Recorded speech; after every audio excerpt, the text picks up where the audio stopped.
Welcome back, everyone. New School Sensei. I'm your host, Lance Douglas. We got Ken Douglas. He's here with us. And we also have Craig Catania. So he runs KSK Dojos. He also runs the JP Tours. And if you don't know, Craig, he used to be our sensei for the state team. So you're one of the state team and also national team Kata coaches. So the pedigree for coaching Kata, I don't think we could pick anyone better. So it'd be good, Craig, just start us off because we want to go through the nuts and bolts of teaching Kata and getting the students to a very high level. Because your specialty, because I haven't seen what you do with the beginners, but I've seen what you do with the advanced students, and you're able to get them, from a state level to a national level, and you got guys at international level. So just run us through how you would get someone from that beginner, then to intermediate, then advanced, and then international level. If you can sum that up in maybe 2 minutes. How long's the podcast? I think I appreciate the opportunity again. Thank you, guys. But so honestly, the drills that I do with the higher level athletes, the higher level seniors within the dojo, the beginners that come through, we differentiate the expectations of the drills, but we don't change the drills. So the importance we place on footwork and how that moves into the hips, we try and apply those concepts to the kids straight away.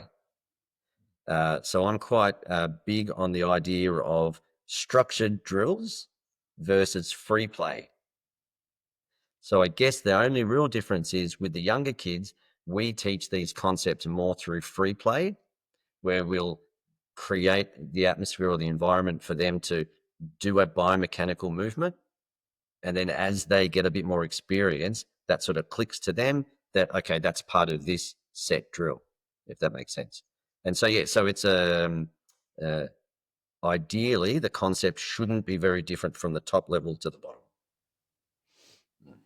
Interesting. And can you give us an example of a game you would play with the beginner students? Yep. And then how you would translate that for your intermediate and advanced students? Yeah, cool. And excuse me if I start jumping up and moving around and doing stuff in the background as well.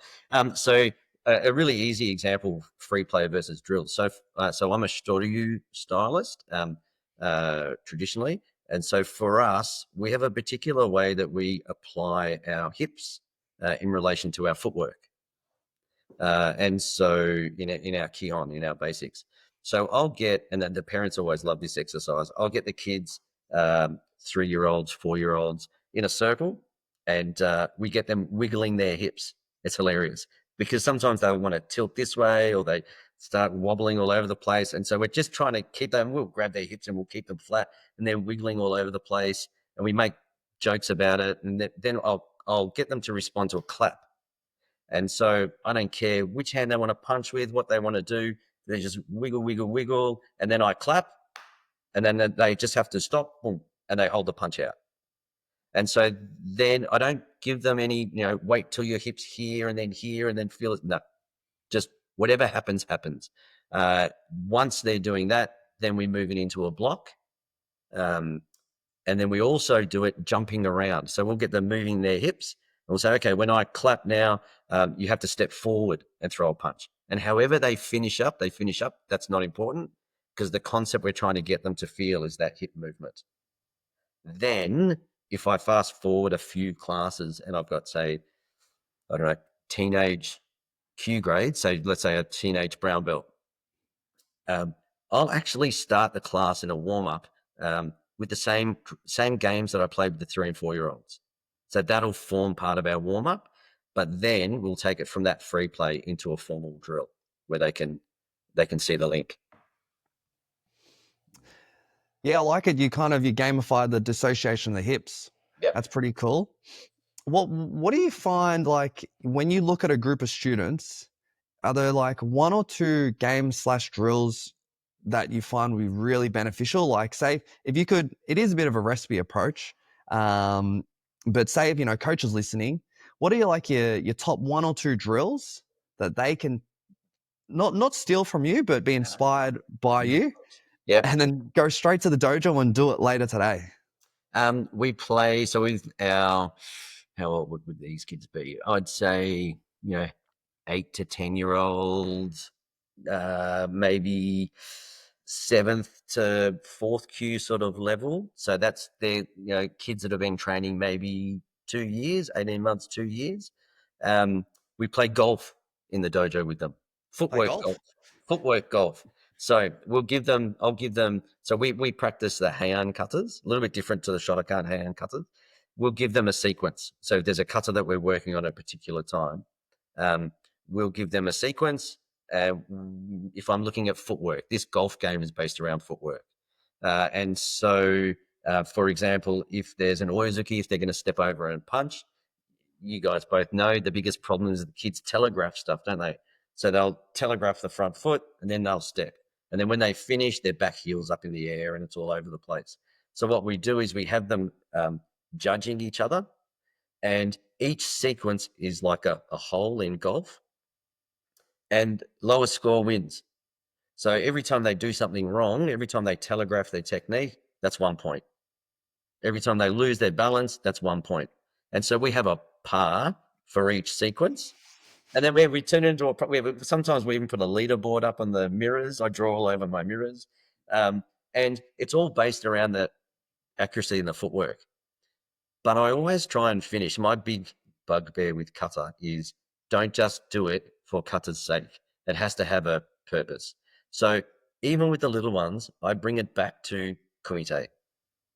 So I'll say to them, if you're telegraphing your foot when we're sparring, if you're, telegraphing before you go, you're either going to get tagged on the way in or you're just going to not be able to get to the target.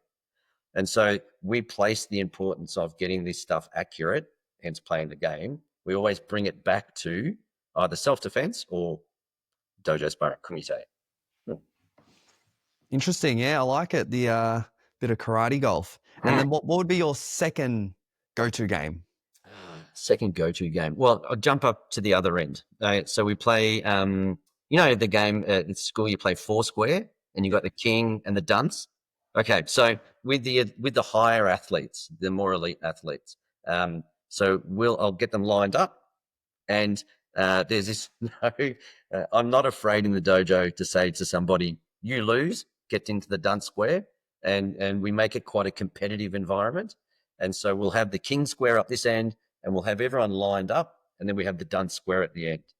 And so basically, I'll set one drill, and it'll be only like a 2 or 3 step. That's it. Maybe even just a single reaction drill. And I'll say to them, right, 6 reps only. Whoever's in the king square wins at the end. So every time you're the slowest person, boom, you're down in the dunce square. And so then everyone moves up. So you've got to be consistent to get up into the king square. Yeah. And we have a bit of fun about it and get a bit crazy. And then I'll also rank the punishments. So the king or queen gets away with it. They don't have anything. This person, the next one down, 2 push-ups, 4 push-ups, and so on, down to the poor dunce who gets all of the workload at the end. Yeah. And we muck around with it, and we do, sometimes there's a bit of political correctness and you don't want to offend people. No, not in this drill. Stuff it. You're either the dunce or you're the king. Push, go for it. And so, so that's more with teenagers, and we have a bit of fun with that. Nice. You're almost like the, I've been watching a lot of Squid Game. You're almost like the game master. You could do the Australian Squid Game or the games we used to play in primary school. Nice. I like it. Ken, because Kenny does, at the moment, I mainly write the lesson plans and I'm on front desk and train up the coaches. Ken's still on the front line. He's doing a lot of coaching.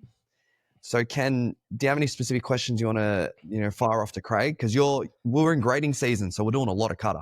Can I just say though, I can tell Lance is on the front desk. You're looking pretty clean shaven. Looks good. And you and I, we're in the dojo. I can see He's on the front line.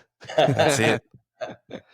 Yeah, I'd say we probably had a private lesson with you, Craig, way before COVID. Yeah, long time ago. Yep. And the things that still stick out for me from that private lesson was when you teach kata, you have to chunk it. So like, don't just go from start to finish Yeah. and try and teach like that. You were really big on just first four moves, just do it in chunks instead of always going from start to finish. You might start in the middle, which Segments. is a really So I break everything into segments, and there's two ways to approach it. From a performance base, most cutters for flow sort of I break into 5 or 6 sequences, and then from a self-defense and combat perspective, we'll break it down a bit more into bunkai or application segments. Then and we'll do that right from a young age all the way through into the seniors, and then you can dedicate set drills per sequence. yeah. And I think a second thing, I'm getting old, so and I'm lacking sleep, so I could be making this up, but from my experience with that private lesson, just seeing you teach, you want the students to go all out where they almost fall. So you don't mind if they fall over, all that sort of stuff. Is that still the case, or am I imagining that? 100%. So that King Dunce game I was talking about before, the idea on that is reaction and effort. Yeah. So you don't punish someone if they fall over because they're trying their hardest. Yeah. So if you're doing a balanced drill, or if you're doing a drill where the focus is kime and you need them to stop, sure, that's different. But I find that, and you've probably had students where, they don't snap out that technique. They'll pull it short because they don't want to fail. They don't want to fall over. They don't want to make a mistake. So one of the things that I find karate training or kata training specifically can sort of build their confidence by allowing them to try really hard and fall over and go again. No, that's good. Good. Keep falling over, keep pushing faster and faster and faster. And you'll get it. You'll get it eventually, but just keep going, keep going. So if you're always only pulling them up on that finish point, they're going to pull back and they're not going to be as explosive as you want them to be. Yeah, I get that 100%. Now, a few questions. So, right to the nuts and bolts. I know a lot of coaches out there, they're teaching kata, they're teaching pomse, they're teaching patterns, forms, however you call it. If you got day one white belts, how do you teach them a pattern or a kata? So just say day one white belt, and your aim is to get them grading at the end of the term or the end of, like the second term. How do you get them from start to finish? Because I know there's a lot of turning the wrong way, different feet. They don't know left and right. So I'd love to hear what's the secret sauce from the king of kata, The king. Craig Catania sensei. How do you get that day one white belt? I should have got my wife in here to listen in the background with compliments. Jeez. I'd love to hear the secret sauce because there's so many struggles with us coaches. They don't know left, they don't know right, they don't know which one's back foot, front foot, all that sort of stuff. Yeah.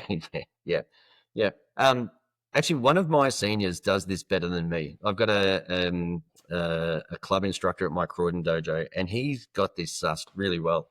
So he uses colors, so red and blue. And so we know from a tournament background, Aka is always on the right. Ao is always on the blue, is always on the left. So he teaches that early on. And so he'll say, this is your red side, this is your blue side. He used Japanese. And I've even seen him put red and blue hand mitts on them.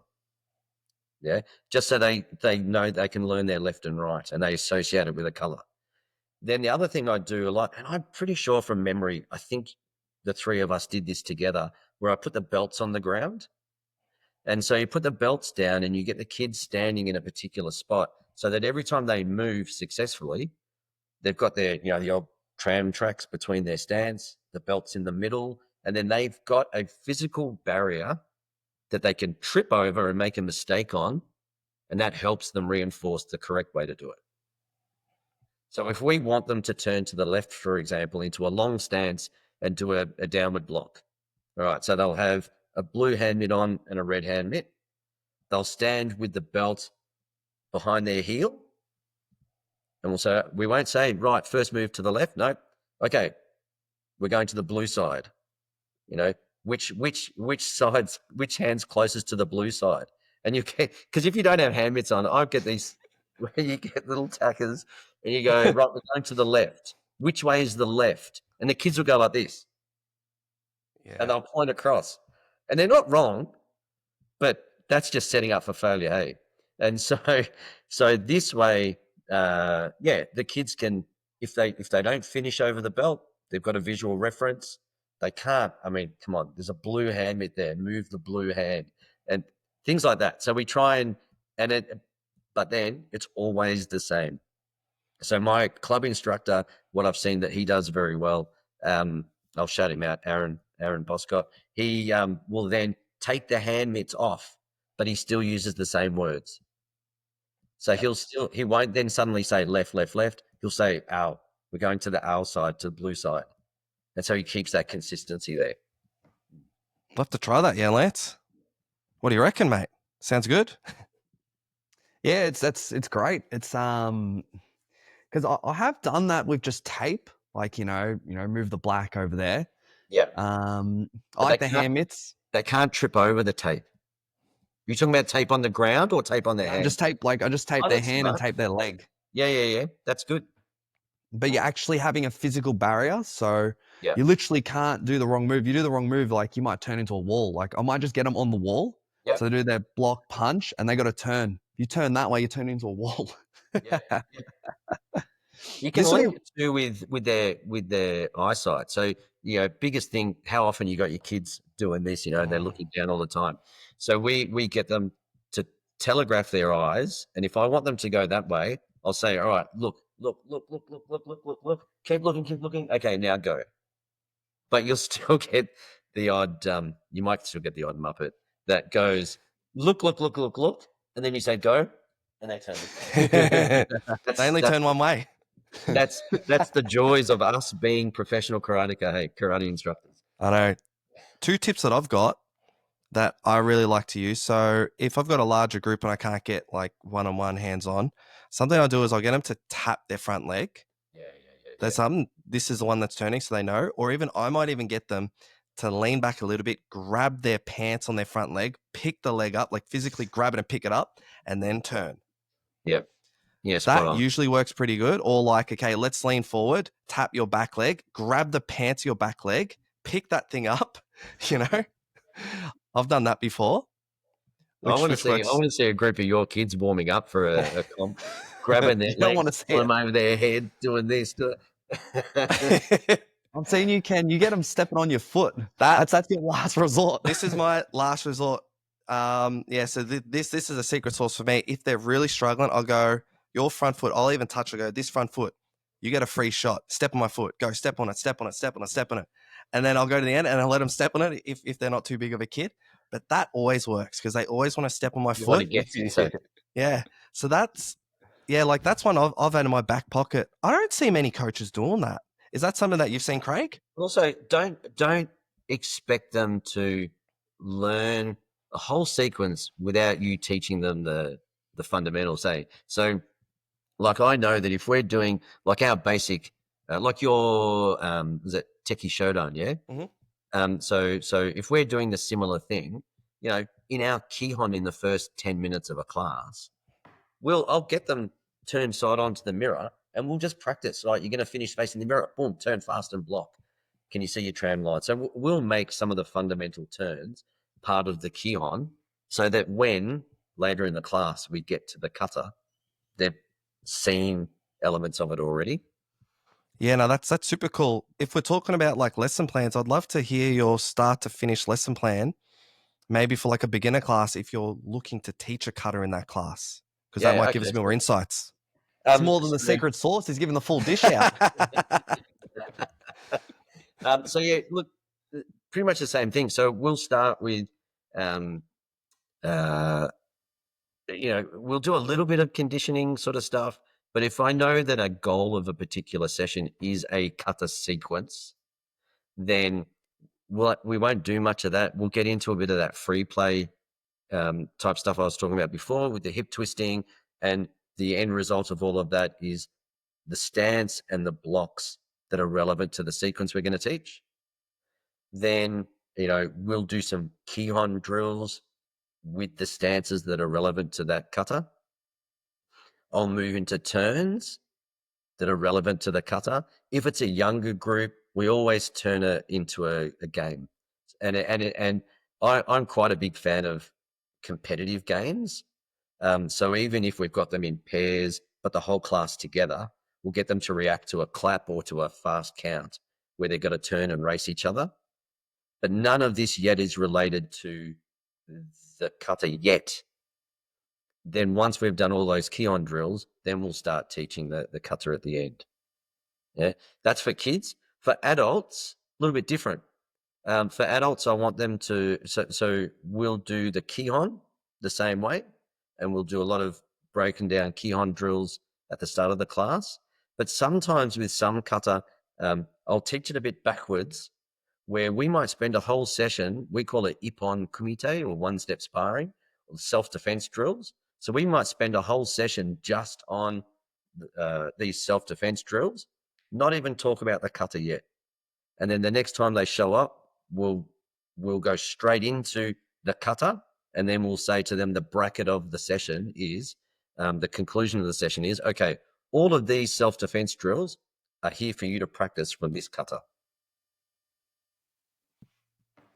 Yeah, no, that sounds sick. I guess it's a little bit different for us at Twins, yeah, Lance, because we sort of move to more of a 50% freestyle, 50. It's more of a 50-50 system, yeah, Lance. You want to explain to Craig our sort of system and how we implement kata? Yeah, so we're 50% traditional, so key-on kata, so air punches, air blocks, choreographies, and the other 50% pad work, sparring, weapons, self-defense. Yep. For me and Ken personally, we love kata. Like, we love going to Japan, we love repping it out. We're just finding our demographic of kids, for whatever reason, they just didn't enjoy it. And for our coaches, it was so hard for them to teach it.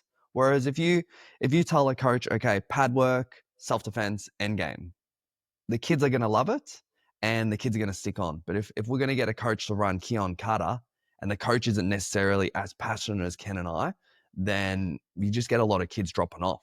So that's where also other reasons we do love the freestyle aspect. We do love the combat aspect. So we've gone, 50-50. And as a result, we do acknowledge our kata is not as good as what it used to be. And I guess we're okay with that. So everything you said about the 50-50, I agree completely. So I think I do the same, but I try and relate everything back to the kata kion. So if we're doing a kumite, so pad work, we do a lot of what we call impact. So we've got these impact pads that we hit a bit firmer than kick shields. The not so much the focus mitt work, but very much the impact stuff. We try and relate it all back to. There's a path back to kion, back to the kata. But it's not like we browbeat them every class. We don't hit them over the head with a kata every class. Yeah, with us, we do it a clear distinction. The kata is the performance aspect, and then the sparring, self-defense, that's your combat aspect. So we separate it, and it's good. We got to, we're just speaking to Shane McMahon, and he's very similar to you, Craig. I heard that podcast. It was really good. Yeah. So it's good to have those differences. How do you find your demographic of students? Like, do you find that you just get really switched on kids that love kata, or they start off, they're a bit, disengaged, but then you kind of get them there? Man, people come to all of our clubs with different expectations and preconceived ideas, don't they? So it's up to us, and the cool thing about our industry is how diverse it is, and a lot of the times we are starting to get more educated clients coming in, yes, but the majority, they don't know. They just either see their kids watch The Karate Kid on Netflix, or they've seen some Jackie Chan movies, and or their mates at school are talking about it, so they don't know what to expect. So it is up to us to define the culture of our club, and whether they buy into it or not, that's up to how we can present our product, I guess.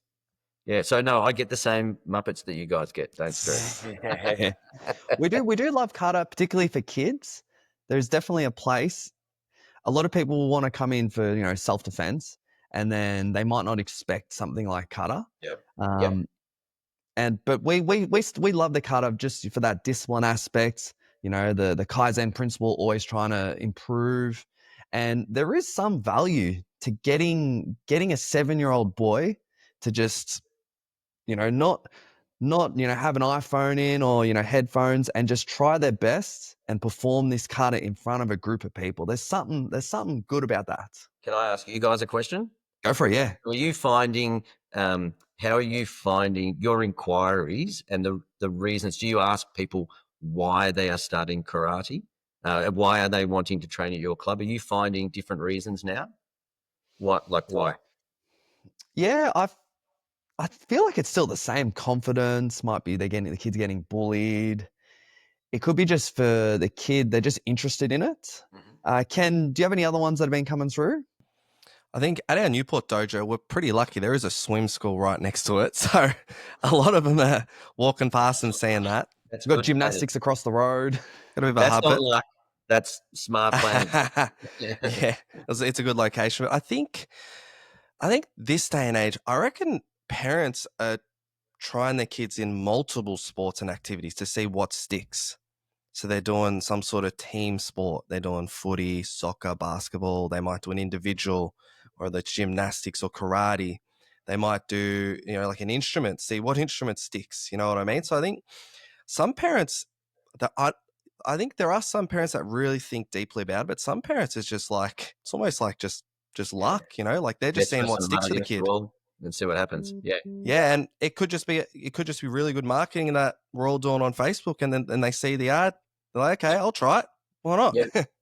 I find lately, especially post-COVID, people coming in, and I like to try and have conversations with the parents, you know, and try and find out sort of their ulterior motives, their goals, and the concentration and focus. I think Lance, you said before, confidence, but that concentration and focus is really stepping up. And so those we can relate those back to those formal drills, the kata sequences and so on. And so that's a handy tool to have in our toolkit. Especially with kids, they seem a lot more distracted these days. And kata force you, it's delayed gratification. Like it's gonna be hard, but it's really gonna pay off the more you practice. And parents, they want those lessons. They want those values instilled into their kids. Yep. I think a really cool way to finish the potty. So we had a big discussion with Shane. Have we got both the potties out already, Lance? Not yet, just the first one. We talked about kata a lot. He said that he only practices a few kata, and they're his favorite kata. So I'd like to know, what is your favorite kata, Craig? And Lance, what is your favorite? If we're talking about kata, what are your favorite katas? Go on, Lance. You want me first? Yeah, go on. Favorite kata? Probably more just for the emotional attachment, not for the aesthetic. It'd have to be Jion. So it's a Shotokan kata. There was a streak, Ken and I, we weren't very good in individual kata in like state team, but we were good at team kata. I beg to differ. I coached you both and I beg to differ. I can't tell you apart when you're in your geese. I can't tell you who's better, but I Shotokan was always, it was like, I feel like for us, the katas are harder for Shotokan. You guys, Shitoru, Goju-Ryu, it's just easier, mate, for you guys to get those flags. I constantly sook about this rubbish. I tell you what, geez. It's not my fault that you're not smart enough to jump into Shoryu where everything's nice and neat and even. Yeah, but I would say, we can, you might not be able to guess it, but we were good at team kata. So you slap me and Ken together and then have another teammate. And we had a few different teammates, but we had 1 year, we had teammate Danielle. I think she's still trained. Danielle Rubino. I don't know if you remember the Rubinos. And there was 1 year we swept all the competitions. We won states, we won nationals, we won Australian Open. We went to Fiji for the Oceania tournament. We're ready to win this. And first time ever, we stuffed up. So on the big stage. On the big stage. But And was to it be the end fair, of a that wasn't promising with. career? Sorry, Was that the end of a promising career? I think. Yeah. Oh no, I think we still persisted with Kata afterwards. Well, Oh, in the I've seen you competition two side. fight, so I would have guessed that out the back at Oceania, you would have put the hand mitts on and gone at each other, eh? It was more like, oh, that's the game. Yeah. It's I feel like if you're competing kata, if you make a mistake, it's worse than if you're competing in any other sort of, if you're doing kumite. Only if people notice it, mate.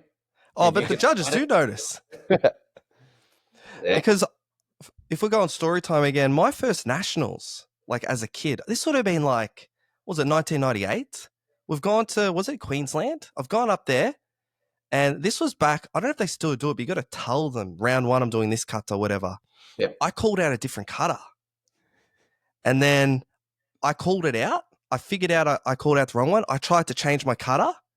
And the guys like, nah. And this was back on the points. They just gave me, I think the minimum was like 6 or something. And that was it.